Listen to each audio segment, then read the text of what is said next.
Randy Meisner, whose vocal range helped catapult the Eagles to fame, has died. The soft-spoken bassist added high harmonies to classics like Take It Easy.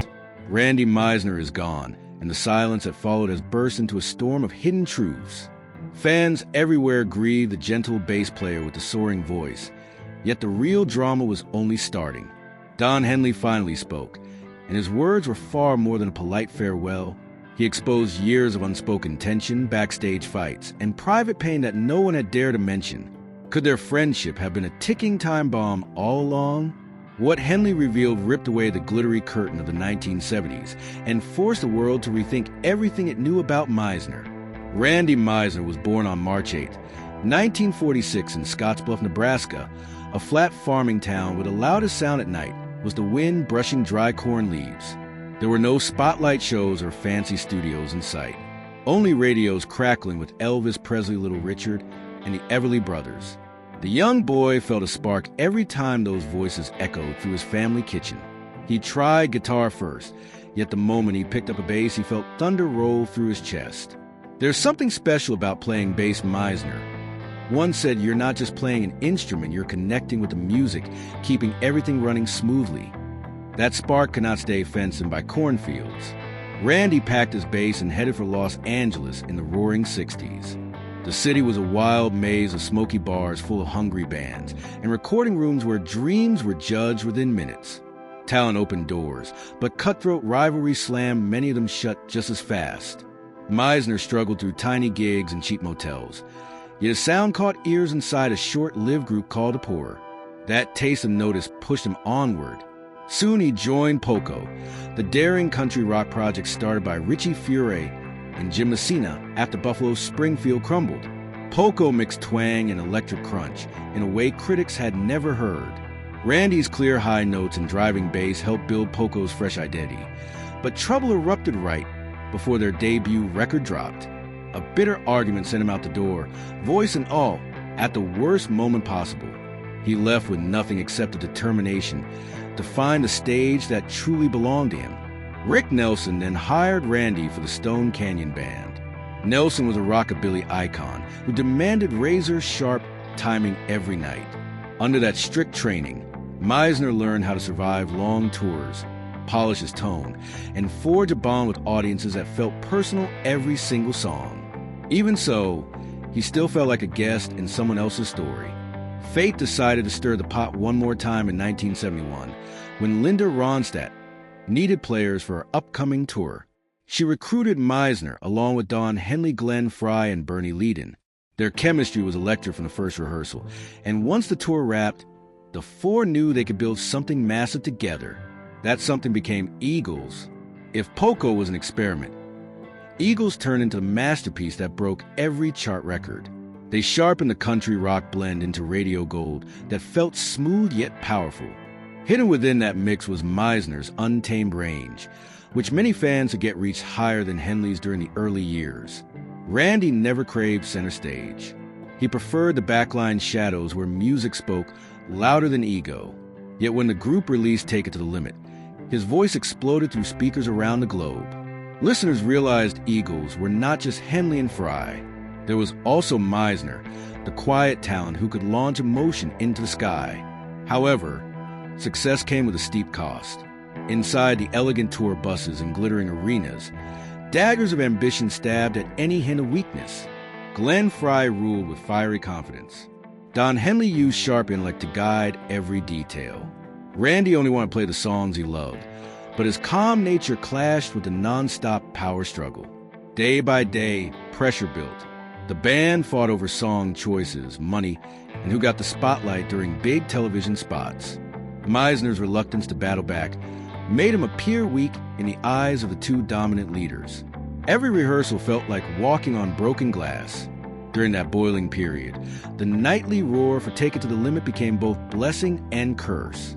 Meisner's soaring final notes thrilled crowds, yet tore his throat after endless back-to-back shows. When he asked to rest a song for a night, tempers flared. One furious backstage fight with Frey nearly came to punches, and Randy stormed off, exhausted and humiliated. What happened next stunned millions. Meisner quit Eagles at their absolute peak and vanished from the main stage. Some fans assumed he walked away from fame without regret. Yet insiders whisper about anxiety attacks, stage fright, and chronic ulcers brought on by relentless touring. Henley's fresh confession backed up those whispers. He admitted the band pushed Randy past every limit and then punished him for breaking. The soft-spoken Nebraskan who once calmed bar crowd with gentle smiles ended up isolated, drained, and tragically overshadowed by the legends he helped create. Now that truth is out, the way the world remembers Meisner will never be the same. Behind each perfect harmony sat a man carrying secret pain, and those soaring high notes suddenly feel even more heroic. Conflict was always simmering inside Eagles. On the outside, the band looked unstoppable with platinum albums, midnight radio anthems, and tickets that vanished in seconds. Inside, though, egos clashed like crashing cymbals. From his first day, Randy sensed he did not share Glenn Frey's cutthroat drive or Don Henley's iron focus. He simply loved the groove and wanted peace. Though he founded the group and carved its signature sound, he could not escape the political storm that brewed backstage. The quiet genius was caught between two hurricanes of ambition, and the damage would haunt him for decades. Chaos boiled under the spotlight, while millions cheered for Eagles' perfect harmonies. Meisner never stood on equal ground with Glenn Frey and Don Henley during long studio marathons. He often swallowed their choices, even when his gut screamed no. He wrote and co-wrote strong songs, yet almost no power over what landed on each record or who sang lead on radio singles.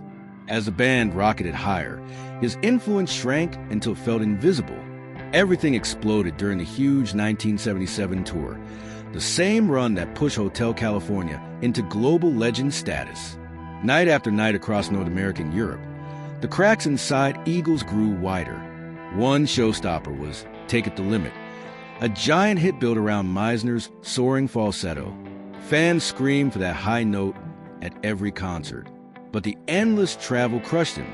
He battled pneumonia, his throat burned, and every high line felt like climbing an icy cliff. Still, the set list never changed. Management and bandmates demanded he sing the anthem each evening because crowds paid to hear it. In Knoxville, Tennessee, his body finally said no. Backstage, he told the crew he could not perform the song that night. Glenn Frey, famous for a fiery temper, erupted. A short insult storm became a fist-swinging brawl. Meisner, usually calm, swung back in pure frustration. Witnesses heard shouting through the walls. Then everything fell silent. That moment snapped years of built-up tension. Later, Meisner explained, "Everything was just too tense. At that time, I was being forced to do things I didn't want to do. I couldn't enjoy the music anymore. I felt like an outsider in my own band." He also revealed, "I could have made 3 times as much money if I had stayed, but I was just too tired of touring into crazy life. When you live at twice the normal speed when it came down to sanity or money, I figured I'd rather have my sanity." A few days after the fight, he quit Eagles. Press releases claimed he left to rest with family, but insiders whispered he had no real choice. The non-stop pressure, the constant feeling of disrespect, and the crushing weight of expectation were strangling him. Would he have stayed if Frey and Henley showed more respect? No one can say. By the way events unfolded, departure looked unavoidable. Eagles moved forward and hired Timothy B. Schmidt, the same bassist who had once replaced Meisner in Poco. The group's fame climbed even higher with new records and bigger tours. Meanwhile, Meisner stepped into an uncertain journey. He launched a solo career in 1978 with a self-titled album that carried bright tracks like Hearts on Fire and Bad Man. The music was strong, yet the public still pictured him as the guy from Eagles, not a standalone star. Additional records in the 80s faced the same wall. Meisner refused to chase trends or fight charts with flashy tricks. He only wanted to make honest songs, and the ruthless industry left him behind. When the Eagles broke up in 1980, every member chose a separate road. Frey and Henley scored massive solo triumphs. Joe Walsh stayed a guitar hero. Meisner kept drifting farther from the spotlight, lacking a powerhouse team or label muscle to push his work. During the famous Hell Freezes over Reunion in the mid-90s, Meisner did not appear. Reporters asked why, and he answered that no formal invitation ever reached him. Rumors hinted he also feared the stress might wreck his fragile health. Whatever the real reason, his absence closed him out of a rich new chapter in Eagles history. By the early 2000s, life grew harder. He battled bipolar disorder and severe alcohol abuse. Appearances on stage became rare memories, replaced by quiet days at home. A bright light in this darker period was his marriage to Lana Ray Meisner in 1996. For years, she seemed to be his strongest anchor. Friends, however, described loud arguments whenever his drinking spiked. In 2015, a judge ordered medical oversight, fearing he could harm himself. Tragedy struck on a cold evening in 2016. Lana Ray died from a gunshot in their house. Police reported she accidentally fired the weapon while lifting it from a closet shelf. Yet, controversy swirled immediately. Some questioned Meisner's mental state. Others pointed at long-running domestic tension. The investigation closed without charges, but suspicion lingered like a shadow. After losing his wife, Randy sank deeper into solitude. Public appearances almost vanished, and former bandmates offered few comments beyond brief condolences. His story shows how fame can lift a gentle soul to breathtaking heights, then leave him stranded when power struggles and personal demons close in. Fans still feel chills when that towering note from "Take It to the Limit" fills the air. Yet behind it lies a man who fought exhaustion, heartbreak, and relentless industry demands. Randy Meisner's quiet exit from the limelight became one more haunting chord in the long, complicated song of Eagles history. After the tragic death of Lana Ray Meisner, suspicion spread fast. Even though police ruled it an accident, some whispered that Randy Meisner might have been unintentionally involved, but no evidence ever backed that claim. What investigators did call was chilling: a freak accident inside their California home. The tragedy shattered Meisner completely. He vanished from the spotlight. No interviews, no shows, not even a single public appearance. To many, this confirmed what they feared, that the darkness had fully consumed him. Even as the Eagles pressed forward after Glenn Frey's death in 2016, bringing Frey's own son on tour, there was no mention of Randy, no invitation, no public nod, nothing. The man who helped shape the Eagles had been quietly erased, even by those who once called him a brother. Then came July 26, 2023. The heartbreaking news hit, like a punch to the chest. Randy Meisner had passed away at 77. The cause? Complications from chronic obstructive pulmonary disease, COPD. Just like that, a life filled with quiet genius and silent suffering had come to an end. There were no stage lights, no tearful speeches, just a quiet goodbye, fitting for a man who spent his final years in solitude. The same man who once reached unimaginable heights, singing, "Take It to the Limit." But Meisner's death wasn't just another sad farewell. It forced open old wounds. It raised new questions, especially about how the Eagles treated him in the years after he left. And one question echoed louder than the rest. What did Don Henley really think of him after all this time? At first, Henley said nothing. Days passed, and while friends and musicians shared their sorrow, Henley's silence grew louder. Was it grief or something deeper, left unspoken for years? Then finally, a statement appeared. In it, Don Henley called Meisner an integral part of the Eagles and praised his rare vocal range, saying he brought true magic to Take It to the Limit. It sounded like a respectful tribute, but some sensed there was more beneath the surface. Later, in a rare interview with Rolling Stone, Henley opened up about a night that stuck with him forever. "I remember one night after a show," Henley said, "Randy walked into the room, sat down, and told me he wished he had never joined the Eagles. He hated everything that came with fame. One time Randy told me that if he could turn back time, he would rather be a carpenter in Nebraska than a rock star." Henley added that during those years, Meisner was struggling. He absolutely despised what people called superstardom. But what Henley didn't mention spoke just as loudly. He said nothing about the fights, nothing about the 1977 tour meltdown, nothing about how Meisner was forced to the edge, then pushed out and forgotten. No apology, no explanation. Still, to some fans, Henley's words held a quiet kind of regret, something he had never admitted until now. Whether sincere or not, It was clear that Meisner's death had shaken the foundations of the past. One by one, other Eagles members followed.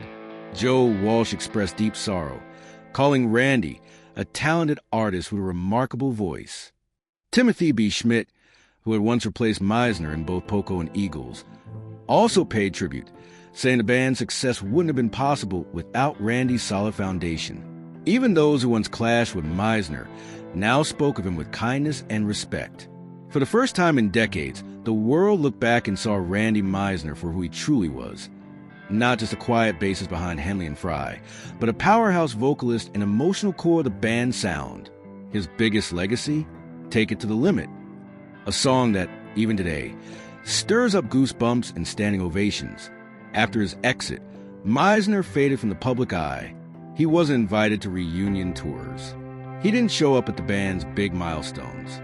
The man who helped build the Eagles from the ground up watched from the sidelines as they soared without him. But Randy never chased fame. He never demanded headlines or tried to outshine anyone. That humility, so rare in the rock world, is exactly what made him unforgettable to real fans. His touch can still be felt in every note. From the steady pulse of his bass lines to the aching high notes only he could hit, Meisner helped shape the soul of the Eagles. He didn't need awards or belated praise. His music proved everything. And as long as those songs keep playing, as long as Take It to the Limit echoes through speakers across the world, Randy Meisner's name will never be forgotten